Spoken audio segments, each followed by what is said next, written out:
Welcome to episode 184, originally published on the 29th of January 2026. Back in November, in episode 176, I took a look at The Reproductive System, the first novel by the US writer John Sladek, who produced almost all of his work while living in the UK. This episode tackles his second novel, the even more anarchic The Müller-Fokker Effect, published in 1970. It was not successful, and Sladek did not publish another SF novel for a decade. However, the Müller-Fokker Effect is one of those novels from decades past which captures something of the vibe of today's times.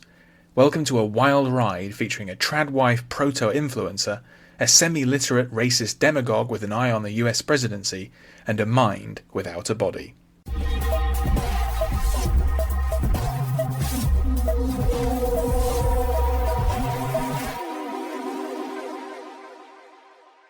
John Sladek's first science fiction novel, The Reproductive System, published in 1968, is a comic inferno of self-replicating machines running amok. For his second trick, the UK-based American writer doubled down. The Müller-Fokker Effect, published in 1970, is a radical intensification of Sladek's approach, a manic satire bursting at the seams with more of everything.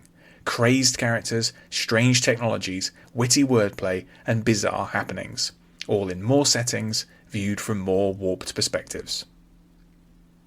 In Sladek's madcap near-future plot, several individuals and factions scramble to acquire and use a set of 4 tapes containing the fractured personality of corporate drone Bob Sharp.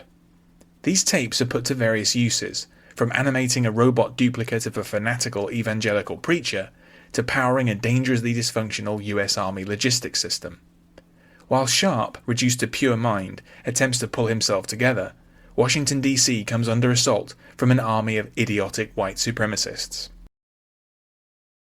Even more so than Sladek's first novel, The Müller-Fokker Effect captures something of the spirit of today's deeply stupid timeline, depicting an America collapsing under the weight of ignorance, racism, and rogue technologies.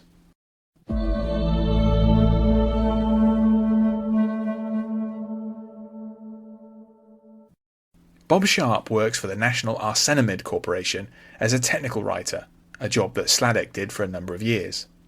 One day he's replaced in his role by a mildly uplifted dog, and then made into a test subject for an experimental mind-uploading device. The procedure is successful, in that Sharp's mind is copied onto a set of 4 Müller-Fokker tapes, named for their elusive inventor, who's thought to have defected to the Soviet Union. Unfortunately, Sharp's body is immediately destroyed in a raid by deluded local racists. In this way, poor Bob completes a transition from corporate man to non-corporeal man. Worse, the 4 tapes are soon sold off as surplus and scattered to various eccentric new owners. The novel is only minimally concerned with disembodied Bob. Instead, it's a kaleidoscopic look at an increasingly crazed United States. The narrative pinballs between numerous bizarre characters, several of them satirical analogues for real figures. Glendale is a frustratedly virginal equivalent for Hugh Hefner, ailing preacher Billy Koch is a version of Billy Graham, and Sharp's wife Marge is recruited as the template for a character resembling Betty Crocker.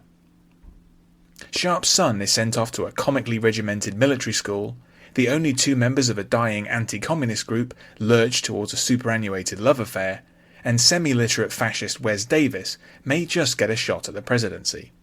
All the while, the Müller-Fokker tapes, which Sharp needs to be whole again, continue changing hands. Clearly, the Müller-Fokker Effect will frustrate any reader who insists on a clear and direct style of narrative drive. Even more so than The Reproductive System, this is a manic story, frequently digressive and at times almost cryptic. Episodes focusing on Bob Sharp's bodiless musings exemplify quite well the experimentalism of the SF New Wave, and for better or worse they have little bearing on the outcome. This is a playful novel, stuffed with references, jokes, wordplay, and the occasional dose of typographical trickery.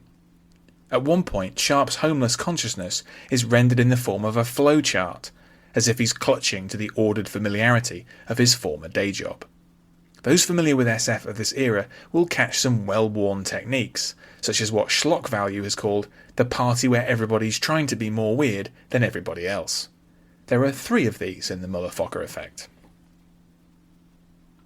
Being primarily a raucous satire, the Müller-Fokker Effect is a novel steeped in the political and cultural scene of the late 1960s.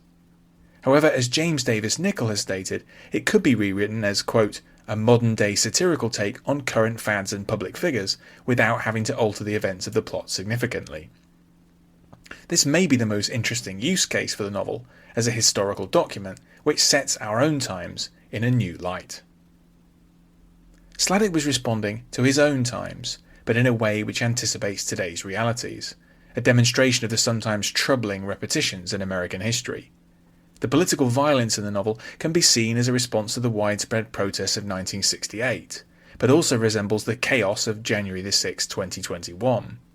Sladek deploys humour even in the racist insurrection of the novel's climax, in which fascist groups disintegrate into countless micro-factions locked in farcical mutual recrimination. Although the Müller-Fokker Effect is a more anarchic and intense satire than the Reproductive System, there's an unavoidable sense of diminishing returns. Unfortunately, Sladek's second SF novel gained little response, according to the Science Fiction Encyclopedia, and he would not release another novel for a decade. In the intervening time, he continued to publish short stories, including in fantasy and science fiction and New Worlds magazines. Some of these are collected in The Steam-Driven Boy and Other Strangers, published in 1973, and the curiously titled Keep the Giraffe Burning, published in 1977. Sladek would eventually return to long-form SF with his most ambitious and most troubled novel, the robot saga Roderick.